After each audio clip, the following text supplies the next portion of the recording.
Bonjour à tous, bienvenue dans ce premier épisode d'Ordinary, l'émission qui donne la parole à votre voisin de palier, à votre banquier, à la caissière du supermarché, à votre frangin, à votre grand-mère, à qui vous voulez, la parole au final aux gens à qui on ne donne pas souvent la parole. Donc aujourd'hui j'ai mon premier invité, je vais le laisser se présenter.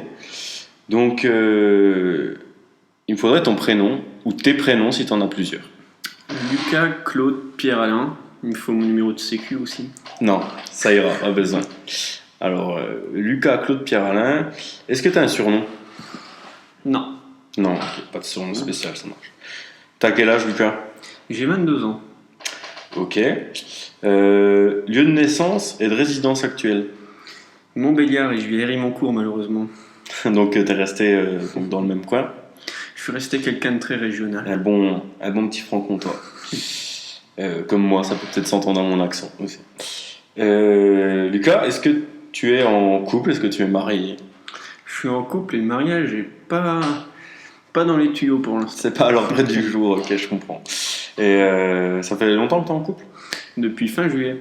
Ok, donc c'est tout heureux frais. sans mariage. C'est tout frais, cool. Est-ce que tu as des enfants? Pas à ma connaissance. Tu les as pas reconnus. Ok, ça marche. C'est mon droit. Et j'aimerais savoir quel est ton métier, emploi, gagne-pain actuel. Alors pour l'instant, je suis ajusteur metteur au point pour PSA. Je bosse sur les projets de carrosserie des futures bagnoles de la marque. Ok, stylé, ça te plaît? Énormément. Et tu fais ça depuis longtemps? 1 an et demi. Ah ouais, ok, ça marche. Donc, tu vas avoir l'occasion de développer un peu plus là-dessus et sur si c'est en lien avec les formations que tu as eues, etc. Parce que je vais te demander de me parler un petit peu de ton parcours. Alors, parcours autant professionnel que personnel. Tu peux me dire ce que tu veux sur ta vie. Voilà. Je te laisse la parole. Alors, je suis très heureux d'avoir trouvé un métier dans lequel je suis épanoui. Surtout un métier concret, pas ce qu'on appellerait aujourd'hui les bullshit jobs, un métier derrière un bureau à faire quelque chose de pas concret. Ouais. Je suis très content d'avoir la satisfaction de pouvoir sortir quelque chose, un produit fini à l'aide de mes mains et de ma tête également. Et je trouve qu'il y a une certaine fierté à croiser les projets sur lesquels on a travaillé pendant plusieurs mois, parfois une année, dans les rues. Ce qui est le cas avec quelques futures voitures. Ouais, parce que du coup, tu croises après les voitures sur lesquelles tu as bossé. Voilà, je peux dire que j'ai fait certaines pièces sur certaines voitures qui arrivent. Et du coup, c'est en lien avec les études que tu as faites? Pas du tout. À l'origine, je viens des travaux publics, mais on dirait que ça n'a pas été ma voie pour l'instant. Mais ça m'a permis de rencontrer des gens formidables et qui me rendent heureux aujourd'hui. Ok, c'est cool. Ouais, après toutes les expériences sont bonnes à prendre, de toute façon. Il y a du bon dans les deux, dans l'industrie et dans les travaux publics. C'est deux approches totalement différentes qui se complètent au final. Ouais, c'est intéressant. Et du coup, au niveau de tes études en travaux publics et même les autres, s'il y en a des autres, est-ce que tu as bougé pour faire tes études Bouger, si on peut appeler bouger, aller à 80 km de chez soi. Mais ça m'a permis de vivre dans une autre ville avec un internat, 2 appartements et de voir. Ouais, donc, du coup, j'imagine que tu as fait quelques années là-bas. Et c'était où? À Besançon. Besançon, ok. Ça a permis d'apprendre aussi la vie en colocation. Ouais, c'est toujours une période sympa aussi. Exactement. Vivre avec des potes et tout. Ok. Très amusant et rassurant. Et du coup, après, même sur les études un peu avant ça, genre lycée, donc c'était à Besançon, c'est ça? Au niveau collège, école primaire et tout, donc t'as tout fait dans le coin aussi? À côté de chez moi. On peut pas plus local. Sur le pays de Montbéliard, on peut dire. Exactement, même plus précisément le plateau de Blamont, qui est le cœur de meule du pays de Montbéliard. Le fameux plateau de Blamont.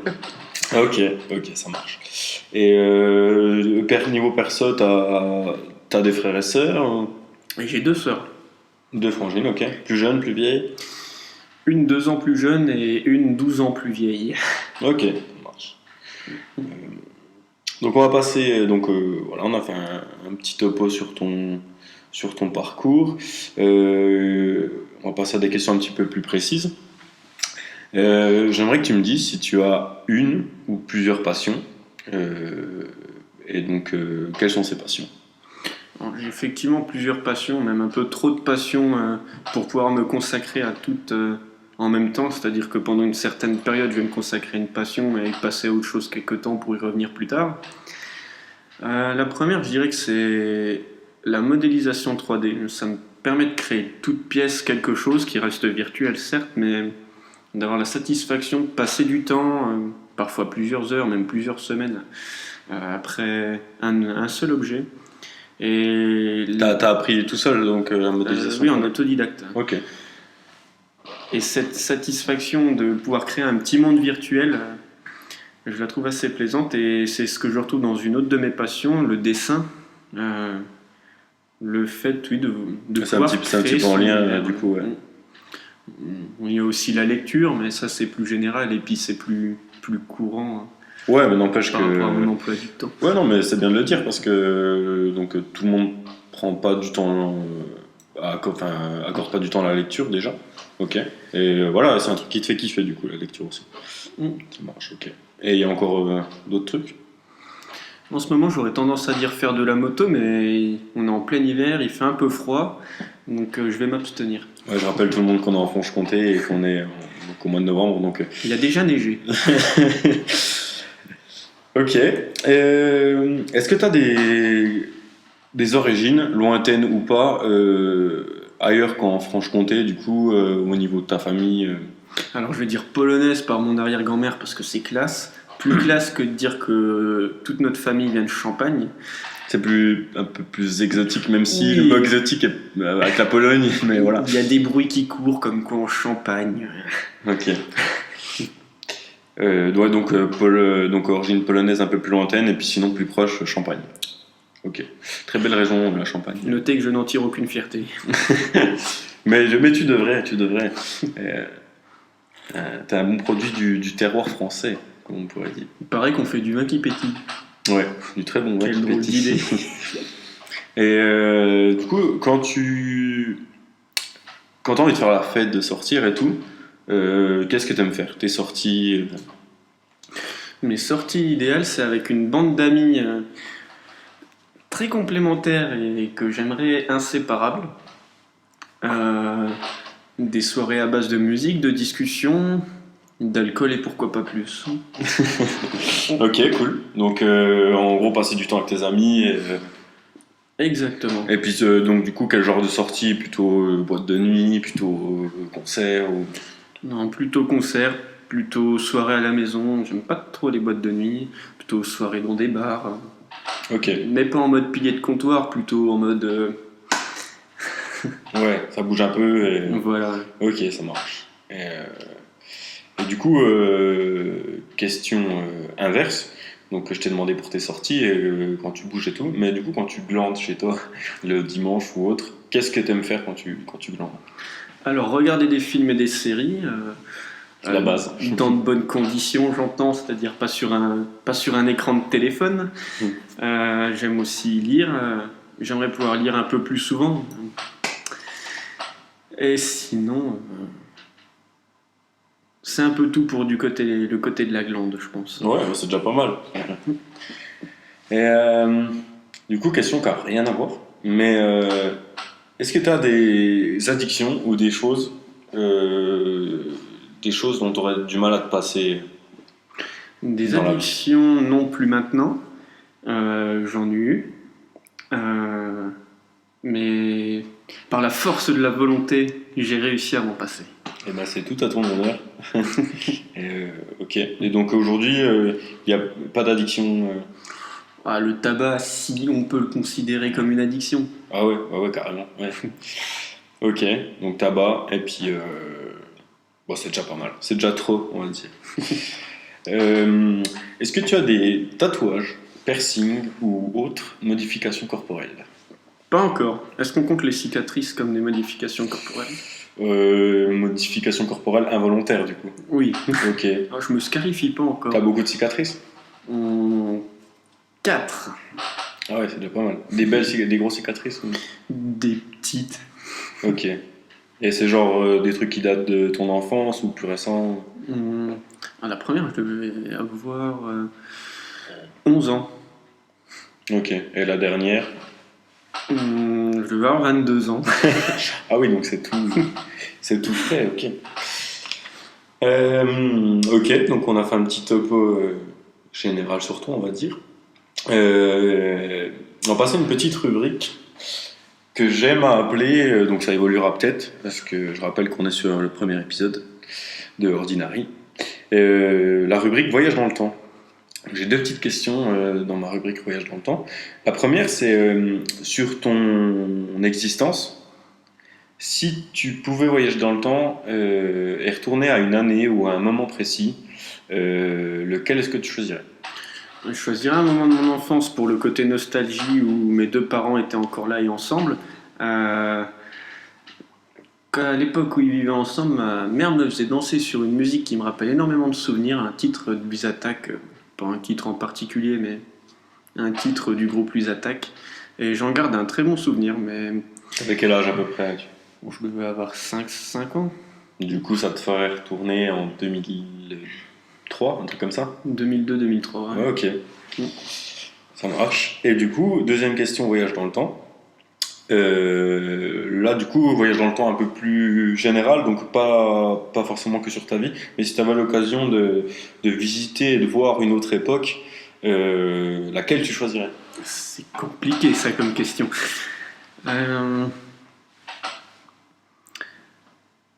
J'aimerais bien voyager en 700-800 à l'époque viking pour pouvoir découvrir leurs très beaux bateaux Ah, qui étaient des prouesses pour l'époque. ok. Et j'aurais bien aimé voir comment ils travaillaient le bois. J'aime bien retrouver ce petit côté de travail manuel. Donc, dans une autre vie, t'es peut-être menuisier chez les Vikings.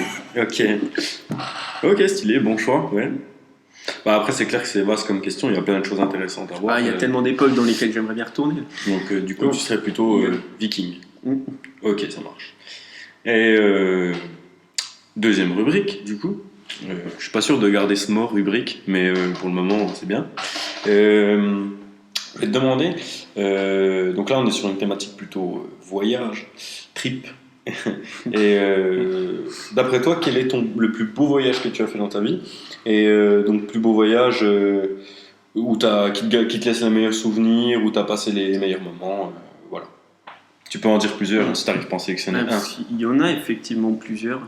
Ça date de cette année où j'ai réussi à me retrouver dans des endroits très loin de chez moi, dans des délais très courts. Sur des coups de tête. Sur des coups de tête, exactement, cool. c'est le mot. Ma sœur m'a demandé d'aller la voir à Copenhague cet été, et puis malgré le boulot, je lui ai dit oui pour aller la voir 1 ou 2 semaines après. Et une fois que les billets d'avion étaient réservés, une fois sur place, j'ai vraiment pas regretté parce que sur un séjour de 5 jours, il n'y a pas eu de temps mort. C'était de la découverte en permanence et de l'épanouissement à base de choses très simples comme faire du vélo bourré dans les rues de Copenhague la nuit. C'est des moments inoubliables. Et en plus, avec ta sœur, du coup. Voilà, C'est cool. avec une personne digne de confiance. Ok, donc du coup, tu choisirais donc plus précisément voyage à Copenhague avec ta sœur. Ouais, Cool. Et ben, ok. définitivement. Et du coup, deuxième question liée au voyage. Si là, je te dis, tu peux aller où tu veux sur la planète et faire le type de voyage que tu veux, le type de voyage, j'entends genre à l'hôtel ou alors marcher à pied, dormir sous la tente, enfin tu vois, vraiment le voyage que tu veux, qu'est-ce que tu choisis? Mon idéal, ce serait un mix de tout ça. Il y a 2 semaines, encore pareil, je me suis retrouvé sur un coup de tête à partir pour Chamonix avec ma petite sœur. Et on a eu l'occasion de faire un peu de rando là-bas. On dormait à l'hôtel évidemment, mais je trouve que le mélange des deux pourrait donner quelque chose de vraiment très sympa. Le côté un petit peu rustique, un petit peu à la dure, et aussi le côté confort Ouais, en qu'on même doit temps. être content de retrouver après quelques jours. Surtout quand il y a un spa dans l'hôtel. Et du coup donc un peu un mix des deux, mais du coup où sur Terre, dans l'idéal? Je resterai plutôt en Europe. Je suis pas très attiré par les États-Unis, rien que par le fait qu'ils portent des armes là-bas. Ils sont un peu chelous. Le soleil m'effraie. Ce serait plutôt Oui, quelque chose d'européen, voire scandinave même. Donc Europe du Nord, donc encore délire, ouais, Copenhague. J'irais bien à Liverpool me faire un petit fish and chips, mais je bosse demain. Ok, donc plutôt trip européen, Europe du Nord, ok. Alors là, j'ai une autre question un peu sur un autre thème encore. Est-ce qu'il y a une personnalité, ou donc par personnalité j'entends artiste, homme politique, un proche, n'importe qui, qui t'inspire ou que t'aimes Alors, il y a effectivement un artiste français qui m'inspire énormément, et puis je vais citer, pour pas être très original, Alexandre Astier, euh, parce que ce mec touche à tout, ce petit attrait pour la perfection que j'aime bien avoir, en tout cas dans le cadre professionnel, euh, et le fait que tout ce qui touche vaut de l'or, reste une réussite à mes yeux en tout cas. Ça m'attire particulièrement et j'y vois quelque chose de très, très motivant. Ouais, puis c'est vrai que le gars est compositeur, auteur, réalisateur et tout. C'est vrai qu'il Acteur, ouais, acteur, et metteur en très, scène. très bon acteur. Ouais. Non, mais ouais, c'est vrai qu'il c'est quelqu'un de Parce balèze. que j'ai aussi du mal à déléguer, pareil dans le cadre professionnel. Je préfère faire les choses moi-même, au moins tu es responsable de ce que tu signes et puis Ouais, tu peux t'en prendre qu'à toi-même. faire Alors tout de A à Z. voilà. Ouais. Ok, ça marche. Je du trouve coup- ce trait de caractère en commun. Et du coup, est-ce que tu aurais une œuvre artistique pour le coup, donc qui t'aurait pareil marqué ou inspiré? Donc, œuvre artistique, ça peut être tableau, musique, film, série, une chaîne YouTube, enfin ce que tu veux. Est-ce que du coup, il y a un truc qui ressort plus que les autres? Alors oui, effectivement, deux tableaux.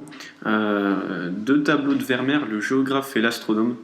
Euh, Plus, bon, outre le fait que ce soit des chefs-d'œuvre, mais plus pour le mystère qui les entoure. On n'a pas de portraits de Vermeer qui nous sont parvenus. Et il se pourrait, ben, j'aime bien cette hypothèse, que c'est peut-être Vermeer qui se serait représenté en tant que géographe et astronome, hein. Et ces deux tableaux m'attirent particulièrement. Ok. Je les aurai chez moi un jour. Je suis surpris par le nombre de gens quand je leur demande ça, qui me parlent. En fait, je m'attends souvent à ce qu'on me parle de films ou de séries, de trucs un peu plus d'actualité, mais on me parle souvent de tableaux quand même. Donc c'est cool, c'est que les gens sont encore sont éveillés à Oui, ça, quoi. puis les chefs-d'œuvre d'un maître hollandais. Ouais. On reste très Europe du Nord, hein, encore une fois. Euh, ok. Une question là qui est bien perso, donc encore une fois, comme je t'ai dit avant qu'on commence l'épisode, si t'as pas envie de répondre ou que t'as pas envie de t'étendre là-dessus, enfin, y a pas de problème. Mais du coup, est-ce que t'as une religion, une croyance, ou est-ce que tu prends rien ou... J'aime bien cette expression croire en rien. C'est non, sans être nihiliste ou quoi que ce soit, non, j'ai pas de religion. J'arrive pas à concevoir cette idée qu'on puisse croire en quelque chose d'infondé à mes yeux, Ouais. sans vouloir choquer personne. Non, mais après, voilà, tout le monde. C'est un truc hyper perso, donc tout le monde pense ce qu'il veut, et voilà. Ok, donc Non, je suis purement athée. Donc athée, ok, ça marche. C'est noté. Question un peu plus légère. Est-ce que tu as un plat ou un aliment euh, pareil, qui te fait kiffer, que tu aimes un peu plus que les autres, ou un plat préféré, tu vois? Ah oui, j'en ai un. Alors ça s'appelle des pâtes flambées. Je suis incapable de retrouver la recette, mais c'est un plat que ma mère me faisait quand j'étais jeune. Un plat suisse apparemment, curieusement, que j'aurais peut-être jamais le plaisir de regoûter, mais je serais prêt à donner beaucoup pour en avoir une assiette. Donc avis à tous les auditeurs, si vous savez faire des pâtes flambées, Je suis preneur. adressez-vous à Lucas. Ok.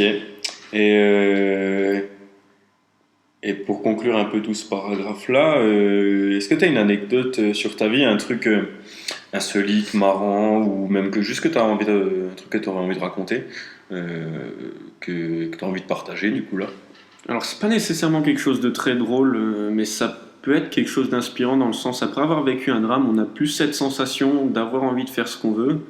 Et j'ai réussi à acquérir cette espèce de mentalité, si on peut dire, qui me rend très heureux depuis environ un an et demi. Tu veux dire que de vivre quelque chose de dur, ça peut te débloquer, te dire j'ai envie de profiter. Voilà, de vivre Ouais. quelque chose de débridé sans se poser de questions par rapport aux responsabilités qu'il peut y avoir derrière, c'est un peu ce que je racontais tout à l'heure, comme partir sur un coup de tête, même s'il y a le boulot, ou même s'il y a des responsabilités derrière, si on a envie de le faire, parce que on reste pas longtemps sur cette planète. Ok, donc du coup pas anecdote précise, mais un peu, super. Donc maintenant, on va passer à un petit truc très peu préparé, vu que c'est la première émission encore une fois. Mais on va parler un peu, Je suis prêt à tout. on va parler un peu actu. On va essayer en tout cas. J'ai sélectionné, encore une fois, je l'ai dit, c'est pas hyper préparé, mais j'ai sélectionné trois thèmes d'actualité, donc dont on a entendu parler dans la semaine. Et donc je vais les proposer les trois, et t'en choisis un thème dont tu auras envie de parler, même si tu le connais pas spécialement, voilà, bon, il n'y a pas de problème, on peut en discuter, on n'est pas des experts, voilà. Vas-y, j'espère que j'en connais au moins un des trois. Ouais, je pense que oui, quand même. Le premier thème, donc c'est le plan d'urgence, donc un thème un peu national et politique, on va dire. Plan d'urgence de l'État pour l'hôpital, donc ce qu'ils ont proposé pour répondre à la problématique des soignants, donc voilà. Deuxième thème, thème plus international, toutes les révolutions qui sont, les révoltes, révolutions, manifestations qui sont en train de se passer actuellement un peu partout dans le monde. Et troisième thème, plus people, et même du coup ça touche un peu à l'écologie, mais Coldplay qui annule sa tournée pour diminuer ses émissions de gaz à effet de serre. Oui, du coup, moi demain, je vais pas aller bosser parce que prendre la voiture, ça va me donner un mauvais bilan carbone. Ouais, après, en parlant de Coldplay, on est sur des gens qui ont un peu plus le choix, à mon avis, sur ce qu'ils font demain pour bouffer. Du coup, quel thème? Tu peux me redire le 2? C'est les révolutions qui se passent, les manifestations qui se passent un peu partout sur la planète en ce moment. Celui-là m'inspire, mais je sais pas quoi en dire parce que. Du coup, on va partir sur celui-là. Qu'est-ce que tu as entendu? T'as entendu parler de ça un petit peu? Il y a des événements à Hong Kong. Ouais, par exemple, ouais. Et donc après, je sais pas si tu es un petit peu au courant, mais donc il y a Hong Kong, il y a la même chose un petit peu Irak, Iran, au Liban. C'est pas encore très vieux, mais en France, c'est un secret pour personne, les gilets jaunes. Et aussi au Chili, encore une fois, en Amérique du Sud. Donc c'est des événements qui se manifestent un petit peu partout sur la planète. J'ai envie d'en penser que s'ils sont là, c'est qu'il y en a besoin, certainement pour apporter un futur meilleur. Nous, on a connu ça à de nombreuses reprises. 1789, 1800 et quelques, 50, je sais plus. Et à mon avis, à partir du moment où le peuple est un peu trop opprimé, et surtout quand il a faim, il a besoin de se rebeller, et ça en apporte rarement quelque chose de négatif. Du moins, j'ai pas d'exemple. Mais du coup, à ton avis, pourquoi ça se passe tout en même temps un petit peu, tu vois? C'est un peu le schéma qui s'est produit en 1789, 140 ans plus tôt. On a donné l'exemple en Angleterre en 1649 de couper la tête de Charles Ier. Je ne sais plus exactement pour quelle raison. Et nous, on s'en est un petit peu servi d'exemple pendant la Révolution. On a commencé à guillotiner les hommes de pouvoir. Pas mal de monde, ouais. La terreur. Et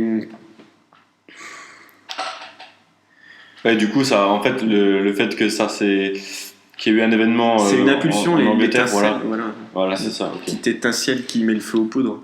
Et du coup, en plus, à notre époque, là, ça s'est propagé, entre guillemets, en plus de 100 ans, mais à notre époque où tout est instantané et les outils de communication sont assez fous, du coup, ça donne des idées aux gens un peu partout dans le monde, quoi. Ils se disent, les gens se révoltent à tel endroit, pourquoi nous Pourquoi pas nous? Voilà, pourquoi pas nous? Exact. Ok, tu as quelque chose à rajouter là-dessus ou... J'adore le concept de cette émission dans le sens où ça peut être très inspirant et j'ai hâte d'écouter de nouveaux podcasts. Et moi j'ai hâte d'en enregistrer des nouveaux. Et merci du coup. À vous les studios. Et non, pas à vous les studios, car c'est pas terminé. On a parlé du passé, de ton passé. Maintenant, on va parler un peu futur quand même. Et première question future. Tu te vois où dans 10 ans? Tu te vois comment, où, comment, pourquoi? Je me vois avec un logement dans une ville qui me plaît. J'espère toujours en couple avec la même personne. Ouais. Et plus autonome financièrement, dans le sens où j'aimerais bien ne pas avoir, en tout cas pouvoir continuer à pas avoir à penser au lendemain, ne pas vivre au jour le jour. Et être au un point peu de plus vue financier. confort. Voilà. Ouais. Donc Et tu te verrais au final donc habiter plutôt en ville?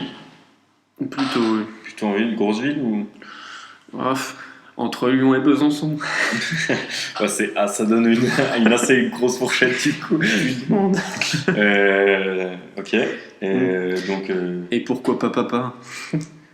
ok, donc ouais. J'aime bien la triple répétition de pain. Et pourquoi pas papa? Donc tu te verrais en couple, potentiellement avec des enfants, plus confort, un vrai petit daron quoi. Voilà. Ok, ça marche. Et du coup, j'en fais tomber mon stylo. Et du coup, au niveau, je voudrais que tu parles un petit peu des projets que tu as, mais du coup plutôt à court terme, les projets que tu as en cours ou dans l'année qui viennent, etc. Les choses qui te font, qui te motivent et tout.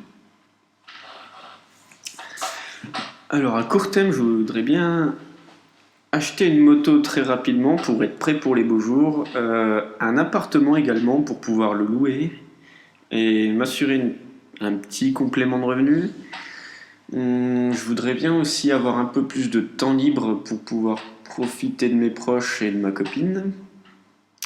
Et je voudrais bien voyager un peu plus, même sur des délais assez courts. T'as des voyages de prévus déjà pour la fin d'année ou bientôt et tout. Un petit séjour à Berlin pour Nouvel An, un Ah. petit week-end à Paris dans 2 semaines, oui, ça, Ah bah, c'est déjà pas mal. Ça fait toujours déjà sur la brèche. pas mal de projets à court terme alors. Oui. Ben, je te souhaite toute la réussite possible.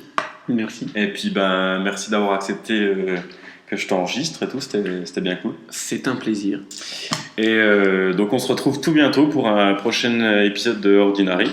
Et je vous souhaite la bonne journée ou la bonne soirée, suivant l'heure où vous écoutez ça. Bye bye!